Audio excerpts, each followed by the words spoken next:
This morning on WJCL 22 News at 6, Savannah mourns the loss of a teacher killed in a crash linked to ICE enforcement. The very latest and the suspect charged this morning. The trial begins for the father of the accused Winder High School shooter up at Appalachia High School. What prosecutors hope to prove as the courtroom battle weighs on.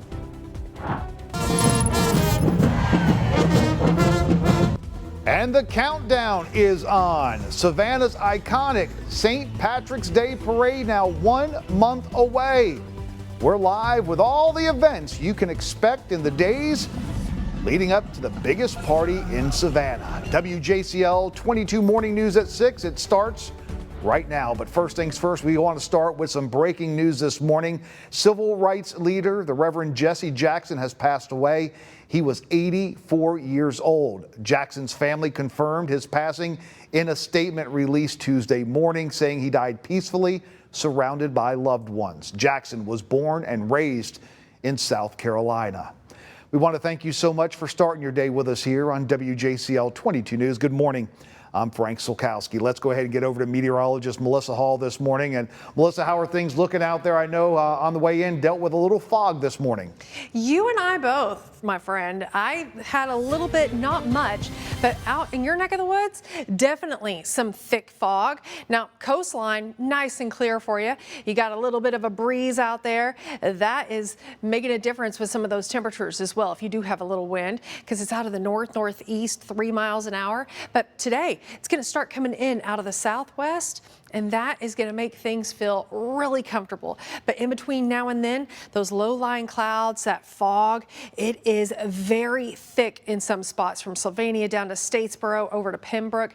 Alma, 2.5 miles of visibility for you there. Now, most of us have those calm conditions except out of the coastline where things are nice and clear. So it does cool those temperatures down just a smidge. 41 in Savannah, feels like 38, but don't worry, Frank. Fog clears, nothing but sunshine and a little bit of light cloud coverage in the forecast. That puts us back into the 70s, and we've got even warmer weather in the forecast, which I'm going to tell you about here in about 10 minutes.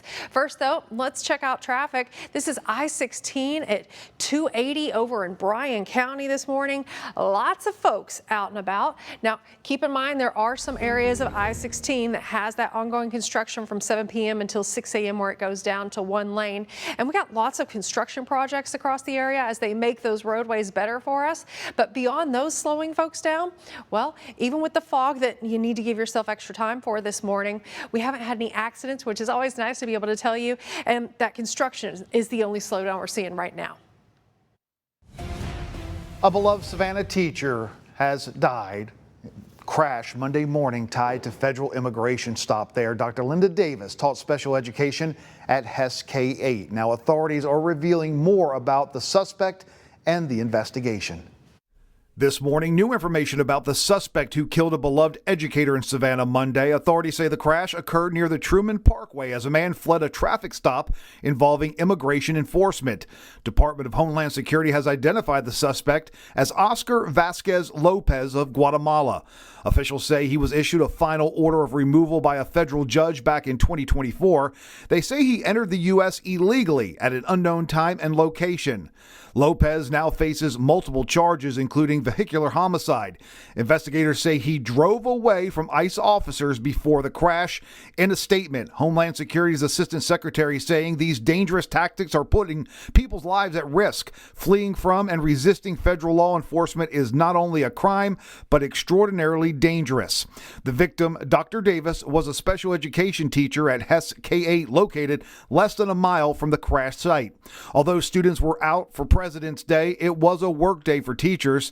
The school responding, releasing a statement saying, "We should all expect and try to understand that there will be a variety of emotions and responses to what has occurred.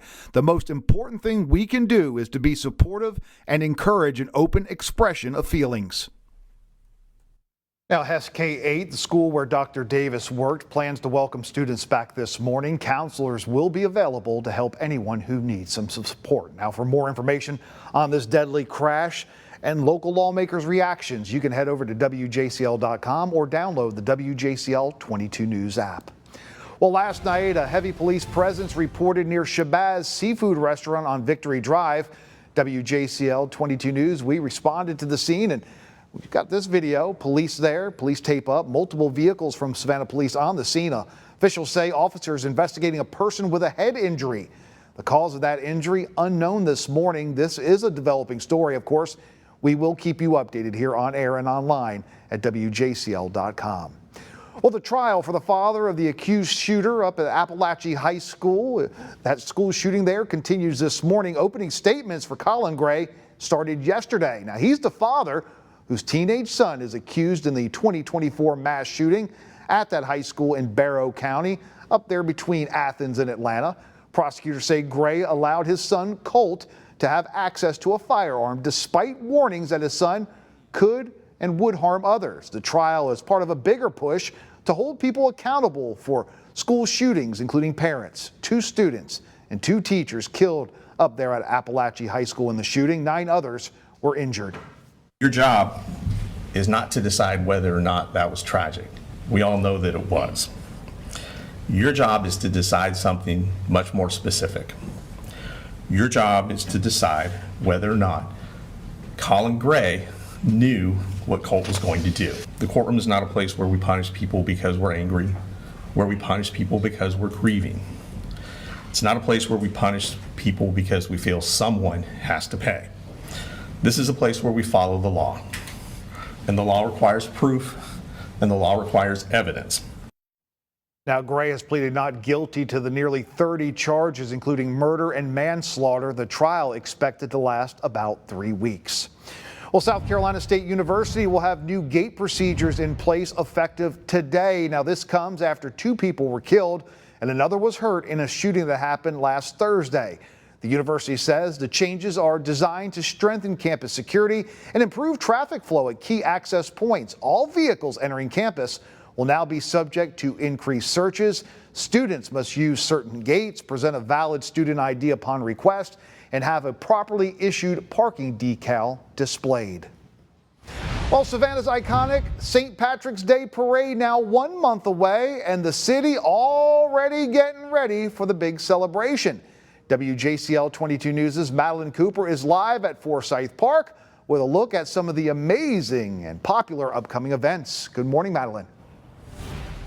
Hey, good morning, Frank. We are just 1 month away from the Savannah St. Patty's Day Parade, but before we get to that, there are several traditions leading up to the big day, and one of those is right here at the Forsyth Park Fountain. It will be flowing green in just a few weeks. The celebration kicks off with the Grand Marshal Public Investiture on March 1st.